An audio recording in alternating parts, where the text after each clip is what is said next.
Dear students, उम्मीद करते हैं आप सब बहुत अच्छे होंगे। तो आप सभी के बीच में आज नीरज सर अपने धमाकेदार वीडियो पेश करने जा रहे हैं, जो कि जनवरी माह में आर्मी का होने वाला एग्ज़ाम के लिए बहुत ही महत्वपूर्ण है। मेरे बच्चों, यदि आप आर्मी का फिजिकल निकाल लिए हैं, एंट्रेंस एग्ज़ाम देने वाले हैं, तो इस वीडियो को एक बार ज़रूर पढ़ें। कहीं हाथ से मौका निकलने के बाद पछताना ना पड़ जाए मेरे बच्चों। तो उम्मीद करते हैं आप सब बहुत ज़्यादा दुलार और प्यार दीजिएगा। आप लोग का दुलार और प्यार से फटाफट आप लोग के बीच में जो जीके जीएस का क्वेश्चन लेकर आया हूँ, आप लोग के बीच में रख रहा हूँ, क्योंकि बहुत मायने रखेगा। चलिए तो फटाफट जो भी क्वेश्चन आपके लिए मैंने टाइप किया है, ये सारा क्वेश्चन मैंने अपने अनुभव से टाइप किया है। तो इसलिए आप मेरे अनुभव का लाभ उठाइए मेरे बच्चों, और अपने एंट्रेंस एग्जाम की तैयारी में लगे हैं तो एक बार ज़रूर पढ़ लीजिएगा, ठीक है। तो देखिए, मैंने आपके लिए क्वेश्चन और आंसर सारा कुछ टाइप किया है, आप लोग जरूर पढ़ेंगे इसे। तो देखिए, फर्स्ट क्वेश्चन मैंने टाइप किया है, सारा वीवीआई क्वेश्चन, ये ध्यान रखिएगा, क्योंकि बाद में बहुत पछताते हैं बच्चों कि सर मैंने तो आपका वीडियो नहीं देखा था। तो ऐसा आपको बाद में ना कहना पड़े, ठीक है मेरे बच्चों। तो देखिए, फर्स्ट से पहले कहता है रूसी क्रांति कब हुई थी, ठीक है, सबको याद होगा, वर्ष 1917 में, है ना। धड़ाधड़ मारिए सब लोग, प्रैक्टिस सेट पे धड़ाधड़ मारिए तो आप लोग, ठीक। तो आप लोग तो मार लिए। देखिए, उसी तरह से हर क्वेश्चन को प्रैक्टिस सेट पे जितना ज़्यादा लाइएगा उतना ज़्यादा आपको फायदा होगा। चलिए, सेकंड क्वेश्चन कहता है union bank Soviet socialist republic extents में कब आया था, याद होगा सबको, 1923 ईस्वी, है ना। तो चलिए नेक्स्ट क्वेश्चन, चीन की जनवादी गणराज्य की स्थापना कब हुई थी। देखिए, ये क्वेश्चन ज़्यादा आपके लिए इंपॉर्टेंट होगा, तो याद रखिएगा 1949 ईस्वी, 1949 ईस्वी। ये भी क्वेश्चन काफ़ी महत्वपूर्ण है। ऐसे जो भी और भी इंपॉर्टेंट वीवीआई क्वेश्चन होगा मैं आप लोग को पहले ही बता दूंगा। यूरोप का मरीज किसे कहते हैं, याद रखिएगा, बहुत वीवीआई क्वेश्चन है। तुर्की को, यहाँ तक कि पिछले बार ग्रुप डी वगैरह में भी एक क्वेश्चन बहुत ज़्यादा पूछा जाता है कि यूरोप का मरीज किसे कहते हैं, तो तुर्की को हम लोग कहते हैं।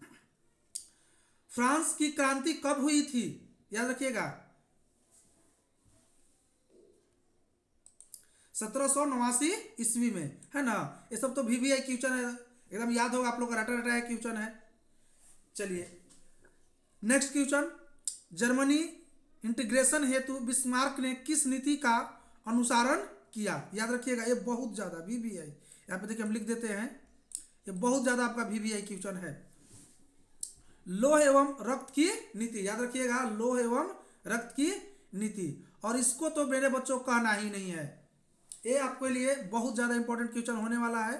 तो याद रखिएगा 2022 में भारतीय सेना की कुल कितनी आर्मी है, तो 14.5 लाख, याद रखिएगा सब लोग, 14.5 लाख। चलिए नेक्स्ट, भारत के प्रथम सीडीएस कौन थे, ये तो और भी इंपॉर्टेंट क्वेश्चन है आप लोग के लिए, याद होगा सबको, बिपिन रावत। देखिए, इसका एक और क्वेश्चन, देखिए मैंने यहाँ पे टाइप नहीं किया है लेकिन बता देते हैं।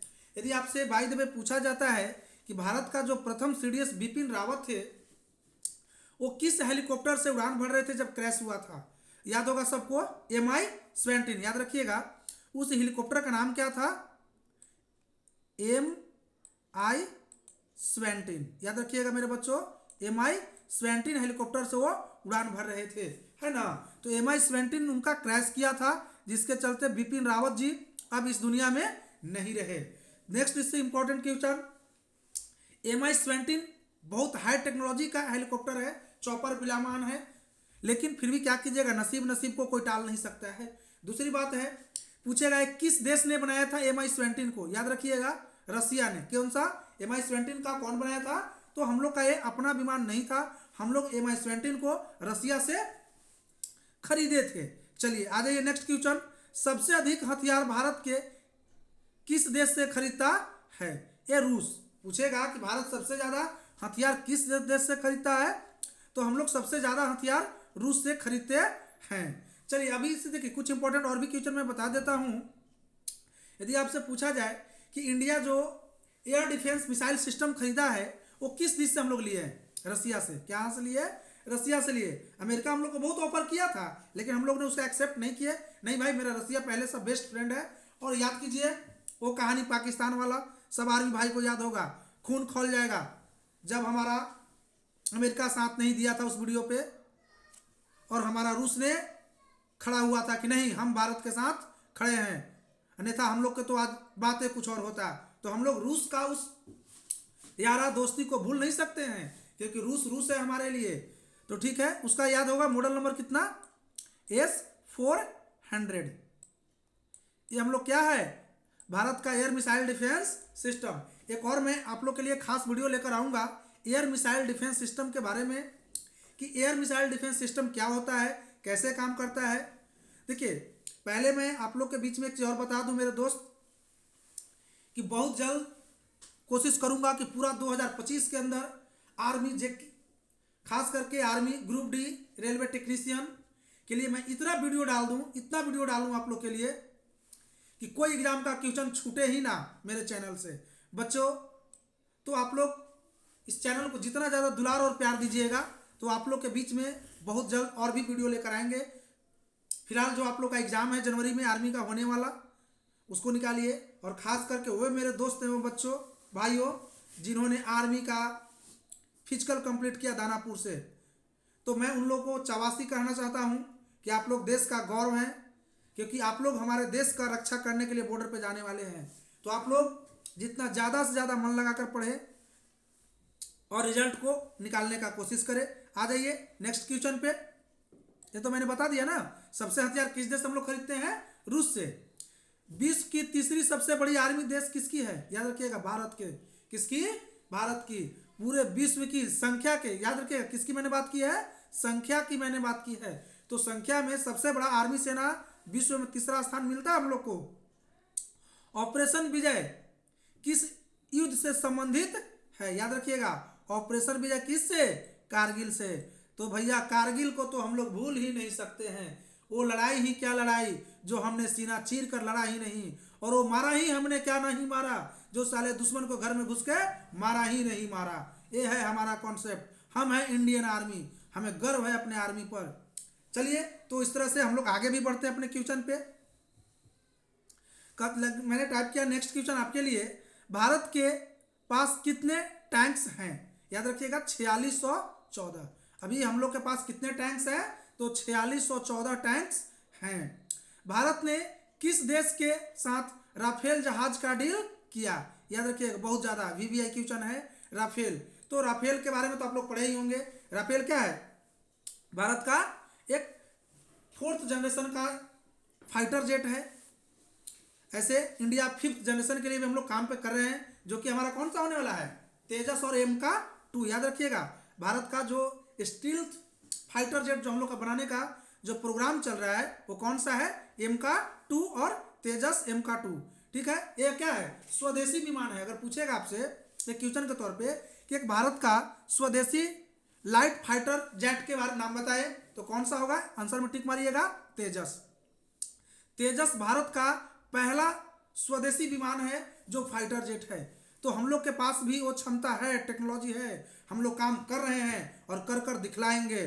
ठीक है, तो आगे नेक्स्ट क्वेश्चन, 1971 भारत पाकिस्तान युद्ध में किस देश ने भारत के युद्ध के समय मदद की थी। अभी मैंने बताया था ना कि रूस की दोस्ती को हम लोग नहीं भूल सकते हैं, क्योंकि रूस ही वो दोस्त है जो भारत और पाकिस्तान के युद्ध में हमें मदद किया था।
ठीक है, तो देखिए नेक्स्ट क्वेश्चन, संविधान संशोधन की प्रणाली किस देश से प्रेरित करता है?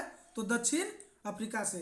जो हम लोग बनाए थे कि संविधान में एक ऐसा भी व्यवस्था होना चाहिए कि जिससे आगे जरूरत पड़ने पर उसका संशोधन किया जा सके, तो कहां से लिए थे हम लोग? दक्षिण अफ्रीका से। भारतीय संविधान में स्वतंत्रता, समता, बंधुत्व किस देश के संविधान से प्रेरित है? जो हम लोग का जो संविधान था उसका स्वतंत्रता का जो बंधुत्व था वो किस देश से प्रेरित था? तो हमारा फ्रांस से था। कहां से? फ्रांस से। भारतीय संविधान में एकल नागरिकता का प्रावधान किस देश से लिया गया था? तो याद रखिएगा ब्रिटेन से। कहां से लिया गया था? ब्रिटेन से।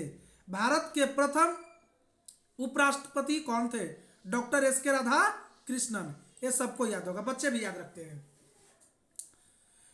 राज्यसभा के सदस्य का कार्यकाल कितने वर्ष का होता है? ये ज्यादा पूछने का उम्मीद है, याद रखिएगा 6 वर्ष का। कितना? 6 वर्ष का। भारतीय संविधान का कौन सा अनुच्छेद जम्मू तथा कश्मीर के राज्य के विशेष दर्जा देता है? आर्टिकल 370 है कि हट गया? गर्व से कहेंगे सर हट गया, क्योंकि जरूरी था इसको हटाना। नहीं हटाते तो आज हम लोग को परेशानी बढ़ जाता। हटा दिए।